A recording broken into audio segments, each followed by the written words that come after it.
The morning sun filtered through the oak leaves, casting golden specks across my backyard. My daughter Mia was already halfway up the ramp of the treehouse we'd built together over 2 weekends, a father-daughter project, sturdy and safe, designed down to the last bolt. "Race you to the top," she shouted, laughing. I smiled, letting that rare peace settle in, until I saw the email. Subject: violation of HOA Code number 3.1 to B. Unauthorized elevated structure. A second one followed.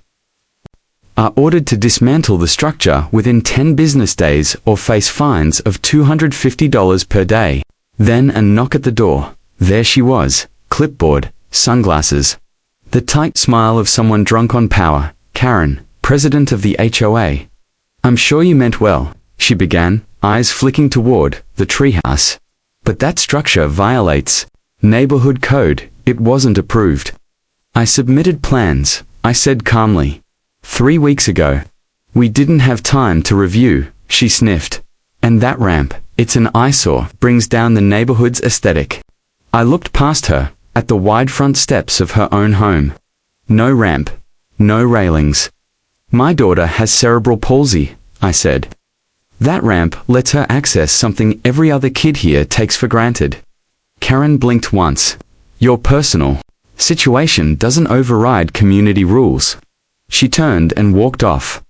The fine notices came fast. So did the threats. Letters in all caps. Neighbors began whispering. Some avoided me. Others offered sympathy but wouldn't speak up. One evening, Mia asked, "Did I do something wrong?" I couldn't answer, but I could act. 2 days later, I pulled into a meeting of the Architectural Review Committee. Karen's eyes narrowed as I set a 3-foot-tall model on the table. A cross-section of the treehouse, complete with load-bearing specs and stress calculations. I designed this structure using aerospace-grade safety metrics.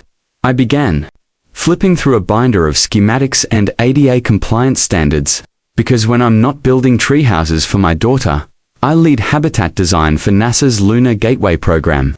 The room went silent. "I've built shelters for humans to survive on the moon," I said, locking eyes with Karen, "but apparently, a backyard treehouse in Willow Creek is too advanced." Karen tried to cut me off. "This is highly irregular," I continued. "The ramp meets ADA slope requirements. The structure exceeds safety codes. And per section 4.8 of the HOA bylaws you signed, disability accommodations are federally protected. And override HOA regulations." A man from the committee finally spoke. "He's right." Another leaned in. "And you denied his submission without review." Karen's face reddened. "Also," I added, "your home's front steps. They're out of compliance with state safety standards for handrails. If we're going to enforce codes," her clipboard trembled. Within a week, the fines were dropped. My submission was retroactively approved.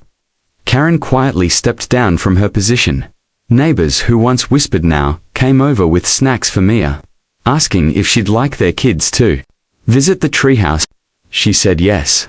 She was already drawing plans for a telescope platform. One night, I watched her from the window, stargazing from the platform we built. Her wheelchair sat beside her like a throne. The stars above looked closer than ever. Some people build walls, others build ramps. One of those makes us stronger.